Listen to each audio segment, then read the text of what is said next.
시청자 여러분 안녕하십니까? 김신철 변호사입니다. 채무자가 개인회생을 신청하면 법원은 사건을 대략적으로 검토해서 별 문제가 없다 싶으면 최초의 금지명령을 내어줍니다. 이 금지명령을 통해서 채무자가 변제를 이행하지 못하더라도 채권자들로부터 압류나 집행을 당하지 않도록 채무자를 보호해주는 거죠. 이후에 법원은 보정공고를 내리게 되는데요. 이 채무자가 이 보정공고를 잘 이행하면 법원에서는 개시결정까지 내어줍니다. 대부분의 사건은 이 개시결정과 그 이후의 변제계획안 인가결정까지 문제없이 잘 진행이 되는데요. 하지만 대법원의 통계 자료를 보면은 중간에 기각이 되거나 불인가되는 사건들도 굉장히 비율이 높습니다. 그래서 오늘은 개인회생이 주로 어떤 이유로 기각이 되는지 한번 살펴보겠습니다. 채무자 회생 및 파산에 관한 법률에서 정한 개인회생 개시 기각 사유가 7가지가 있는데요. 첫 번째 기각 사유는 신청 자격을 갖추지 않으면 기각이 됩니다. 개인회생의 신청 자격은 정기적, 계속적 소득이 있는 채무자가 담보부 채무의 경우에는 15억 원, 그리고 무담보 채무의 경우에는 10억 원 이하여야 신청 자격이 있는데요. 그래서 소득이 없이 재산만 있다든지 채무 규모가 합계금 25억 원을 초과하면 신청 자격이 없어서 기각이 됩니다. 자, 두 번째 기각 사유는 서류를 허위로 작성해서 제출하는 경우인데요. 예를 들어서 본인의 재산을 고의적으로 누락을 해서 재산 목록을 작성한다거나 또 채무자의 소득을 거짓으로 낮추어서 신고한다거나 그리고 실제로는 일을 하고 있지 않음에도 불구하고 근로활동을 하는 것처럼 이렇게 속여서 변제 계획안을 짜는 행위가 바로 여기에 해당합니다. 법률사무소에 사건을 맡기실 때는 가감없이 본인의 재산과 소득 상황 그리고 채무 상황에 대해서 자세히 알려주셔야 한다는 것을 다시 한번 강조드립니다. 세 번째 기각 사유는 회생 절차 비용을 미리 납부하지 않는 경우입니다. 개인회생 신청을 하면 수임료 외에 법원의 인지대와 송달료 같은 절차 비용을 따로 예납해야 하는데요. 절차 비용은 인지대의 경우에는 32,000원 정도, 송달료는 1인당 5만 원 정도 합니다. 금액이 큰 금액은 아니지만 납부하지 않으시면 신청이 기각되니까 잘 챙기셔서 납부해야겠습니다.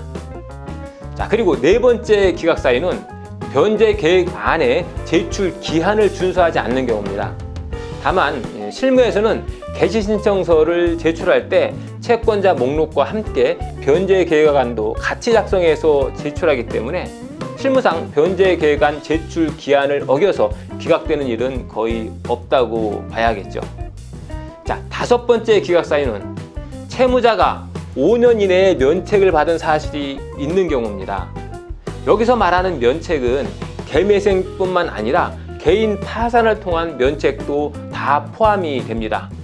다만 이 면책까지 가지 못하고 중도에 절차가 폐지되거나 또 중도에 사건이 기각된 상황이라면 이 기간에 상관없이 곧바로 재신청은 가능합니다. 그러니까 과거에 파산이나 회생을 신청한 이력이 있으시면 사건을 진행하시기 전에 반드시 법률사무소에 그 부분을 얘기해 주셔야 합니다. 그리고 여섯째로 채권자들의 일반 이익에 적합하지 않은 경우, 이 경우도 개시 신청이 기각될 수 있습니다. 이 채권자의 일반 이익에 적합하지 않다라고 하면 좀 애매모호한데요. 한번 예를 들어보겠습니다. 가장 대표적인 것이 특정 채권자에게만 편파적으로 변제를 해주는 행위죠. 예를 들어서 사기로 고소당할 것 같으니까 최근에 대출받은 은행의 채권은 누락시키고 대출받은 지 오래된 채권들만 개인회생 채권자로 등재해서 해결을 한다면 이 채권자들 사이의 형평을 해치게 되겠죠. 이럴 때는 회생 채권자들의 일반 이익에 적합하지 않아서 기각이 될 수 있습니다. 또 채무자의 소유의 재산을 회생 신청하기 전에 빼돌려가지고 청산 가치를 고의로 낮추는 행위도 채권자들의 일반 이익을 해하는 대표적인 경우에 포함됩니다. 그래서 최근에 재산을 처분하신 분들과 또 최근에 대출이 너무 몰려있는 분들, 이런 분들은 사건 진행에 특별히 신경을 더 쓰셔야 하겠습니다. 그리고 마지막으로 7번째, 회생이 신청이 성실하지 않은 경우 개인회생이 남용으로 보아서 기각이 될 수 있는데요. 대출을 받아서 유흥비로 다 탕진한다든지, 또 대출을 받아서 해외여행이나 명품 가방, 골프채 같은 사치품을 구매한다든지, 이런 행위는 신청이 성실하지 않은 것으로 분류될 수 있는데, 이런 행위는 대부분 카드 거래 내역서에 다 나오고 있기 때문에 이런 내역이 많은 분들은 미리 상담을 하시고 진행을 하시는 것이 좋겠습니다. 또 대출을 받아서 주식이나 가상화폐에 투자하는 행위 역시 법원에서는 회생 신청이 성실하지 않은 것으로 보는데요. 이 주식 투자가 합법적인 것은 맞지만 내가 가진 여유 자금이 아니라 대출을 받아서 무리하게 투자하는 것은 도박처럼 불성실한 것으로 취급하고 있습니다.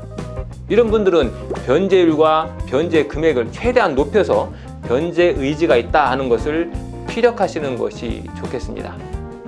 그리고 가장 많은 기각 비율을 차지하는 사례는 법원의 보정명령에 불응하는 경우인데요. 보정명령이나 보정공고가 내려지면 바쁘다고 해서 차일피일 시간을 미루지 마시고 반드시 기간을 준수하시는 것이 좋겠습니다. 오늘은 개인회생 사건이 기각되는 사유에 대해서 사례를 중심으로 자세히 알아봤는데요. 오늘 제가 말씀드린 부분들을 잘 숙지하셔서 개인회생을 준비하신다면 사건의 기각에 대한 걱정을 크게 하지 않으셔도 되겠습니다. 김신철 변호사였습니다. 감사합니다.